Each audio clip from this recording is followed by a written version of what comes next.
njaa, lakini aliingia kwa sababu alikuwa na passion ya kuwasaidia wengi. Ujasiri wake wa kusimama kwa yaliyo sawa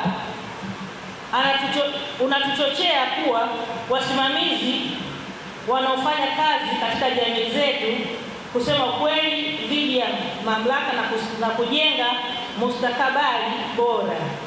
Mimi nilikuwa natania na muita Mama Huruma, au namwambia sasa unaenda kuwa Mama Teresa, kwa sababu alijitoa kitu chake cha mwisho, mali yake ya mwisho alitoa ili kuhakikisha kwamba mwanadamu mwenzake anafurahia na anaishi maisha ya furaha.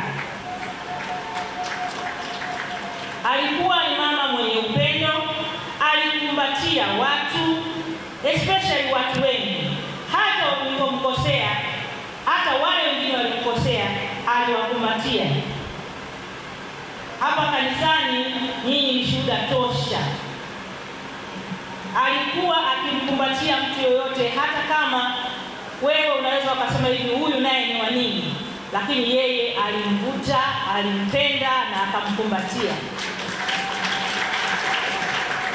Usipokuja kanisani alikupigia simu akataka kujua kwa nini hujaja kanisani. Ukiumwa alikujulia hali akakupigia simu, akaja nyumbani kwako. Kama ulikuwa hospitali alikuja kukuona hospitali na kukupa pole. Ukifiwa alikupigia simu au alikuja mpaka nyumbani kwako.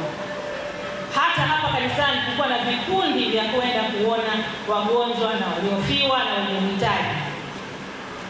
Hiyo yote inaonyesha alikuwa na upendo wa aina gani. Alikuwa anawapigia simu watu hata mpaka saa 8 za usiku. Alikuwa akilala chini akiombea watu wake na akiombea hili kanisa.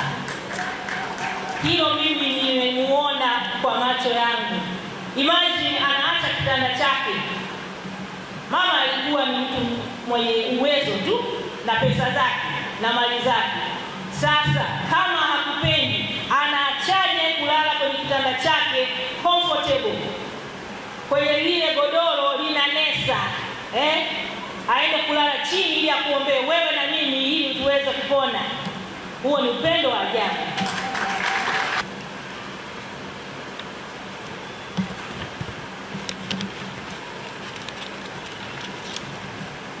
Alikuwa mwanamke mfanyabiashara na mwenye ushawishi mkubwa. Askofu Mheshimiwa Dr. Gertrude Rwakatare alikuwa mfanyabiashara mkubwa mwenye nguvu isiyoweza kuzuilika. Roho yake ya ujasiriamali ilivunja vizuizi na kufafanua upya mafanikio.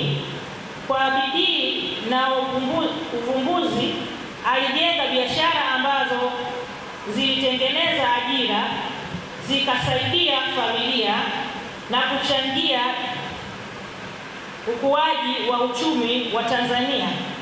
Hata hivyo, mafanikio yake hayakupimwa na mali pekee, bali alitumia rasilimali zake kuinua wengine, akionyesha kwamba biashara inaweza kuwa chombo cha mabadiliko. Urithi wake unatuchochea kufanya mema huku tukibaki na misingi na ukarimu kwa wenzetu.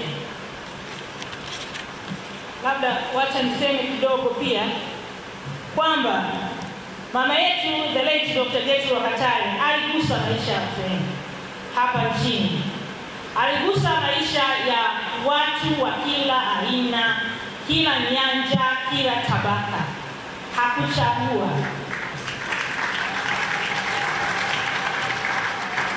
Ukienda kwa mama ntilie, mama Gertrude anaongelezwa. Ukienda kwa vikundi vya kina mama, mama Gertrude anazungumziwa. Ukienda kwa watu waliokuwa wagonjwa, mama aliwagusa. Ila aliwaombea au aliwalipia malipo ya hospital bills zao. Ukienda sehemu tofauti tofauti utasikia sifa zake nzuri tofauti. Kweli ameyagusa maisha ya kila Mtanzania. akitembea especially kwenye mkoa wa Morogoro ambao ndio mkoa ambao ni chimbuko lake, na kwa sababu uchumi wake pia ulikuwa ni mkubwa, ile notion ya kusema kwamba walokole ni watu wanjanja kwa mama, kupitia kwa mama ilikuwa haipo, kwa sababu yeye mwenyewe alikuwa ni mtu wa kupiga pamba sana, kwa sababu yeye mwenyewe alikuwa ni mtu ambaye anajiweza kiuchumi, injili ilikuwa imesimama. Kwa hiyo mama, tuna mengi sana ya kusema, kujivunia kwa mama. Yeye amelala, lakini sauti yake inaongea, matendo yake yanaongea.